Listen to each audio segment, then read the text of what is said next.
বর্তমানে প্রায় ১২ লাখ রিক্সা চলাচল করছে দেশের রাজধানীতে, যার বড় একটি অংশ ব্যাটারি চালিত। পুরাতন প্যাডেল চালিত অনেক রিকশায় ব্যাটারি লাগিয়ে যান্ত্রিক করা হচ্ছে। রাজধানীর মূল সড়কের চেয়ে অলিগলিতে ব্যাটারি চালিত রিকশার চলাচল বেশি। সুযোগ পেলে মূল সড়কেও দাপিয়ে বেড়ায় এসব রিকশা। গত ১৯ নভেম্বর ঢাকা মহানগর এলাকায় ৩ দিনের মধ্যে ব্যাটারি চালিত রিকশা চলাচল বন্ধের নির্দেশ দিয়েছিল হাইকোর্ট। এই খবর পেয়েই আন্দোলনে নামেন ব্যাটারি চালিত রিকশা চালকেরা। হঠাৎ করে বন্ধ করছে যে কত লক্ষ অটো আছে, নিচের সঙ্গে ৪০ লক্ষ অটো আছে, ৪টা গুণ করলে আমাদের কত আছে, ১ কোটির উপরে লোকের মানুষের রিজিক নষ্ট করতে আছে। আমাদেরকে আপনারা গালি না দিয়ে যেভাবে আমরা শহরের ভিতর সুন্দরভাবে থাকতে পারি, যে শৃঙ্খলা করলে শহরের নিরাপত্তা নষ্ট হবে না, মানুষজন আতঙ্কে থাকবে না, মানুষজন কর্মসংস্থান হবে, রাষ্ট্র আমাদেরকে ওইভাবে যদি একটা ব্যবস্থা করে দেয় আমরা কৃতজ্ঞ থাকবো।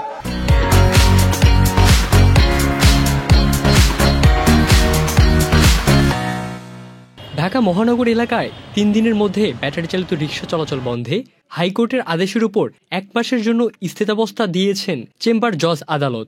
এর ফলে আপাতত ব্যাটারি চালিত রিকশা চলাচলে আইনি কোনো বাধা নেই বলে জানিয়েছেন আইনজীবীরা। মাননীয় চেম্বার বিচারপতি আজকে হাইকোর্টের আদেশের উপর স্থিতাবস্থা বজায়ের জন্য নির্দেশনা দিয়েছেন এবং ১ মাসের মধ্যে হাইকোর্টের রুলটি নিষ্পত্তির জন্য নির্দেশনা দিয়েছে। এতে স্বস্তি পেয়ে নির্বিঘ্নে ব্যাটারি চালিত রিকশা নিয়ে বেরিয়ে পড়ছেন রাজধানীর শহরগুলোতে।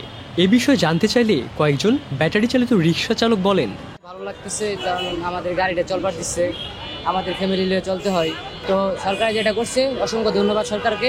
আমরা খুশি, কেন এই অধিকার দিয়ে মানে আমাদের ছেলেপেলে লেখাপড়া করাই। এটা যদি বন্ধ হয়ে যায় তাহলে আমাদের বেকার হয়ে যাবে, ছেলেপেলে লেখাপড়া পাবো না। গাড়িটা চললে আমরা কিস্তি ঠিক মতো চালাতে পারবো, চলতে পারবো, খাইতে পারবো। এখন আমাদের খুব ভালো লাগতেছে। অটোরিকশার চলাচল নিয়ে আপত্তির প্রধান কারণ নিয়ন্ত্রণহীন গতি।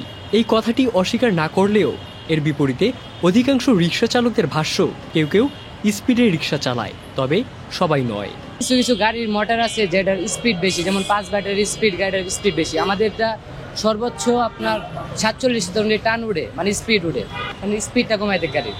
যে কোনো ড্রাইভারে কম স্পিডে চলবে। ইবনে সাইদ অঙ্কুর, চ্যানেল আই।